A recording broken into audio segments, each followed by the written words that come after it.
morning, Mr. Smith. I thank you both for coming in today in response to the court's request. Just to make the record clear, I presently have under advisement in this case the matter of the plaintiff's motion for default and for dismissal of defendant's counterclaims. Is that the scope of the motion, Mr. Pierce?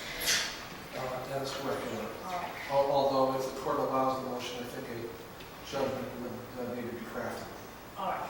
And also, I noted in reviewing the document this morning that the case has a trial date presently scheduled for August. I think it's August 20th or thereabouts. Is that correct? That's right. All right. Now, in reviewing the case file, and let me just say before I go any further that I've been away for the last 3 weeks. I just returned today, but before I left, I had an opportunity to review this case file, and in doing so, I noted that there was a memorandum in the file that Judge Billings had authored in denying a complaint for contempt that you had filed, Mr. Pierce. And I had an opportunity to read that for the first time, and it brought to my attention some issues regarding the injunctive order that was originally entered by Judge Kern and was then modified by myself some time ago. And as a result of those issues, I asked you both to come in here today because I wanted to further explore the issue of potential First Amendment concern with regard to one or two of the provisions of that injunction. And in that context, I did take a look at some of the applicable case law, and I also did confer with Judge Kern about this. In particular, the court is of the view that it needs further clarification regarding the basis by which injunctive relief was initially ordered by Judge Kern in light of the First Amendment protections to which the defendant is entitled under our law, and in light of the principle, really, that even statements which may be defamatory or false are typically protected by the First Amendment from injunctive relief. And so, in light of those considerations, I took it upon myself to ask you to come here to reopen the question of the propriety of those provisions of the injunction which do potentially implicate the defendant's First Amendment rights. So I did receive today, in connection with my request for a rehearing, a memorandum filed by the plaintiffs, which I have reviewed. And since you are, Mr. Pierce, the moving party on the injunction, I will hear from you first with regard to this issue. Thank you, Madam.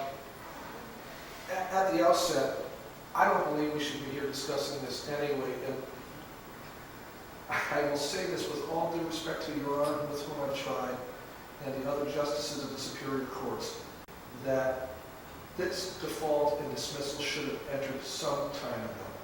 Mr. Smith has flaunted this court's orders, has refused to respond to discovery, has acted outrageously, making wild accusations against me, against Your Honor and other justices. And Your Honor, when Mr. Smith's attorney moved to withdraw, Your Honor stated specifically to Mr. Smith, and I'm sure you've said this in other cases, that you will be treated as any other litigant. And with all due respect to Your Honor and the other justices, that is not the case. Mr. Smith has been treated with kid gloves by this court. He's absolutely refused 2 or 3 judges' orders on discovery. And if he was any other litigant other than a pro se, we wouldn't be here. The case would be over. So I would suggest to Your Honor that the dismissal and default should enter immediately, and then we would not even have to discuss preliminary injunctive relief. That being said, let me turn to the substance. Perhaps, Your Honor, you could tell me which ones of the provisions of the order that we probably ought to look at the modified order that the court is concerned about, and then I can address them. And let me just pull that out. All right.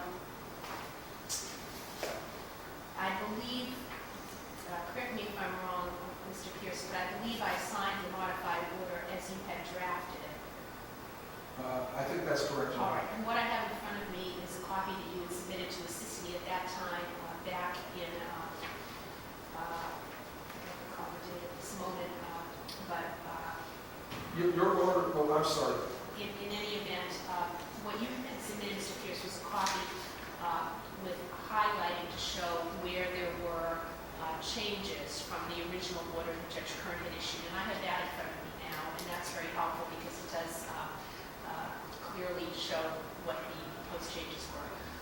The concerns that I have relate to paragraph 1, subparagraph A, B, C, D, and E.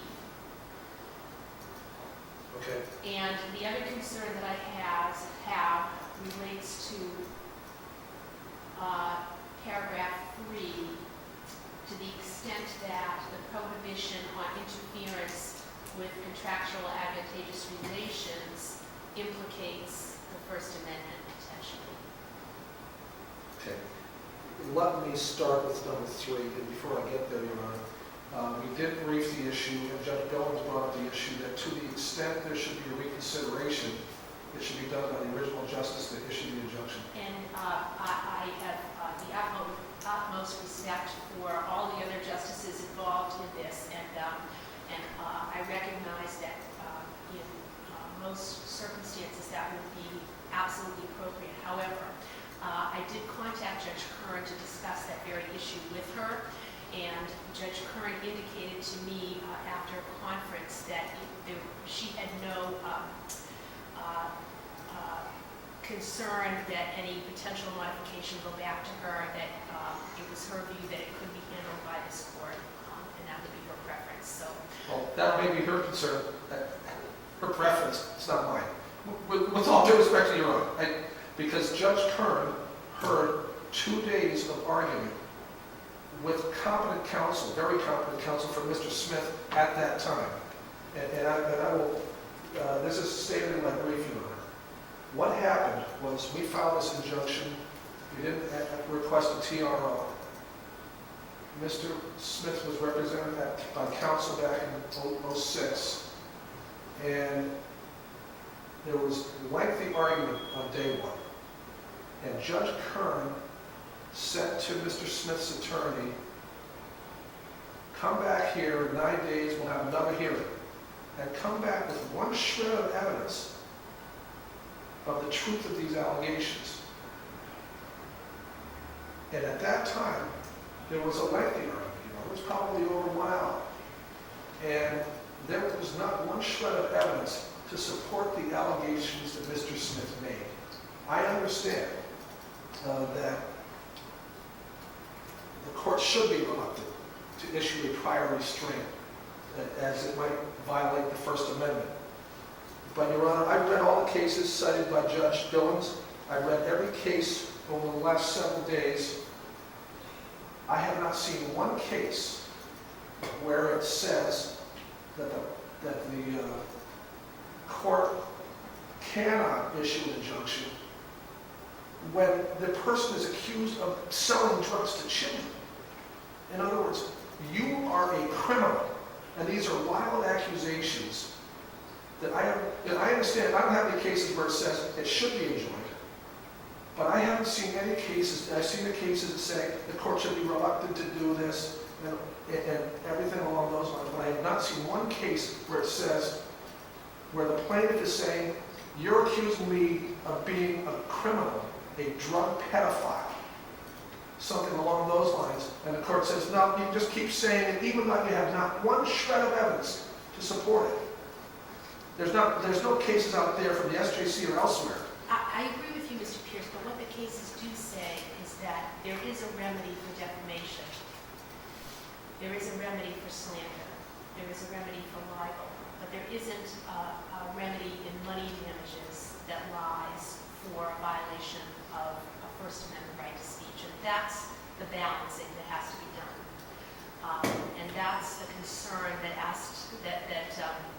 led me to ask you both to come back here today to address. Well, Your Honor, we've had this injunction in place now for a year and a half. There are no new circumstances that should give rise to an additional hearing on this. The trial now is 60, 80 days away. So to allow him to essentially continue to call my clients drug pedophiles, and Judge Kern gave him every opportunity to come in with evidence of the truth of that allegation, because we came in with evidence that it was false by way of affidavit. And you very well may be able to prove your case at trial if the case gets to that point, Mr. Pierce. Obviously, Judge Kern made a finding that you had a significant likelihood of success on the merits as a foundational finding, which she was required to make before she could even consider the balancing issue. But as I just stated, that's a different issue from whether injunctive relief is appropriate in a defamation context. And I haven't found any cases permitting injunctive relief in the context of defamation so far. I have found cases saying it may be granted in the right situation.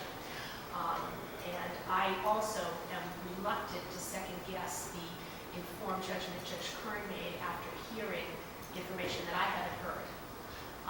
But I also issued some additional orders in this case which further restricted the defendant's rights. And so at a minimum, I am going to reconsider those. And what I will ultimately do, I cannot say because I haven't heard everything, nor have I considered all the applicable law. But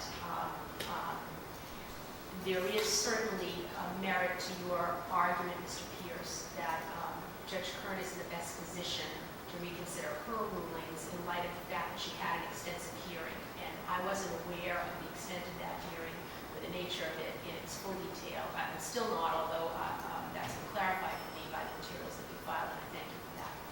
So is there anything else that you want to say at this point? Sure, Your Honor. I'm happy to address them. As I understand it, Your Honor added two things to the injunction, which are Roman numeral 1E and Roman numeral 5. It looks to me, I may be... I think also there's one further provision, which is the final sentence of Roman numeral 3.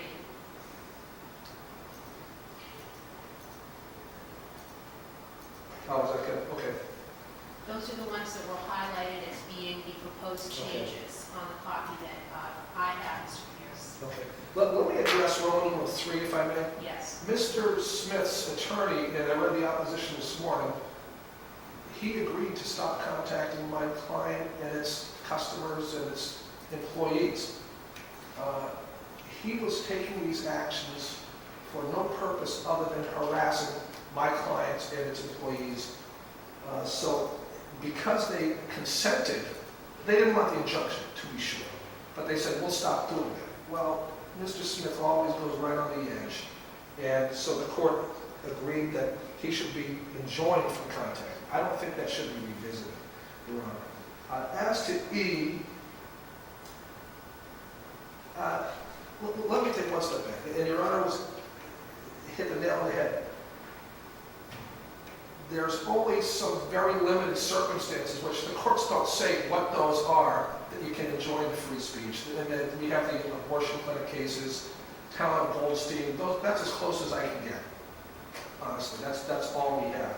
But there is an opening about this small, I admit that the court can issue an injunction to prohibit statements that are false. And frankly, there will be absolutely no proof that the statements of drug pedophilia and real estate crimes at any point in this action, because they're completely false.